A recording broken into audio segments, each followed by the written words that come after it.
मोहसिन नकवी साहब लिखते हैं, अश्क आंखों में छुपाते हुए थक जाता हूँ, बोझ पानी का उठाते हुए थक जाता हूँ। पाँव रखते हैं जो मुझ पर उन्हें एहसास नहीं, मैं निशानात मिटाते हुए थक जाता हूँ।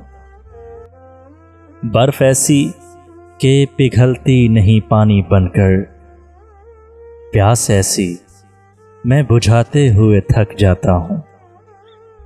अच्छी लगती नहीं इस दर्जा शनासाई भी, हाथ हाथों से मिलाते हुए थक जाता हूँ।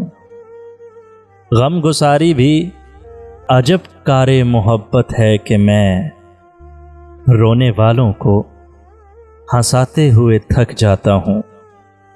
इतनी कब्रें न बनाओ मेरे अंदर मोहसिन, इतनी कब्रें न बनाओ मेरे अंदर मोहसिन, मैं चरागों को जलाते हुए थक जाता हूँ, बोझ पानी का उठाते हुए थक जाता हूँ।